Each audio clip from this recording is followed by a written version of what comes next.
ಅಂತ ಹೇಳಿ ಬಹಳಷ್ಟು ಪ್ರಯತ್ನ ನಾವು ಮಾಡ್ತಾ ಇದ್ದೀವಿ. ಸಾವಿರಾರು ಕೋಟಿ ರೂಪಾಯಿ ಡ್ರಗ್ಸ್ ಅನ್ನು ಹಿಡಿದು ಅದನ್ನೆಲ್ಲ ಸುಟ್ಟು ಹಾಕಿದ್ದೀವಿ.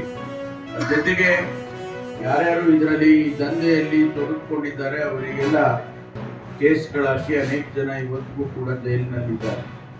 ಯುವಕರಿಗೆ ನಾನು ಕೊಡುವಂತ ಸಂದೇಶ ಏನು ಅಂದ್ರೆ, ಸ್ವಾಮಿ ವಿವೇಕಾನಂದರು ಏನು ಹೇಳಿದ್ರು, ಈ ದೇಶವನ್ನ ಕಟ್ಟುವಂತ ಶಕ್ತಿ ನಿಮ್ಮಲ್ಲಿದೆ. ಭಾರತ ಇವತ್ತು ಬಹಳ ವೇಗವಾಗಿ ಬೆಳೀತಾ ಇದೆ. ಅದಕ್ಕೆ ಕಾರಣ ನೀವೇ ಯುವಕರು.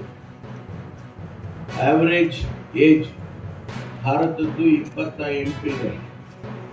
ಆ 28 ವರ್ಷ ವಯಸ್ಸಿನ ಯುವಕರು ಈ ದೇಶವನ್ನ ಕಟ್ಟತಕ್ಕಂತ ಶಕ್ತಿ ನಿಮ್ಮಲ್ಲಿದೆ. ಅದಕ್ಕಾಗಿ ಭಾರತವನ್ನ ಕಟ್ಟುವಂತ ಕೆಲಸ ನೀವು ಮಾಡಬೇಕು ಅಂತಕ್ಕಂಥ ಒಂದು ಸಂದೇಶ ಏನು ಸ್ವಾಮಿ ವಿವೇಕಾನಂದರು ಹೇಳಿದ್ರು, ಅದನ್ನ ಇವತ್ತು ನಾನು ಕೂಡ ಪುನರುಚ್ಚಾರ ಮಾಡ್ತೇನೆ.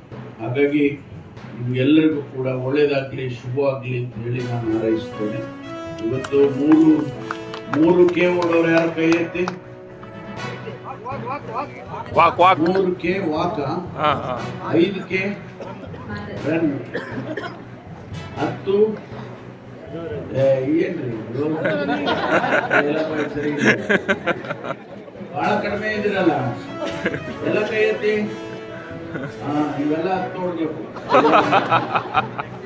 ಅದರಿಂದ ಒಳ್ಳೇದಾಗ್ಲಿ ನಿಮ್ಗೆಲ್ಲ.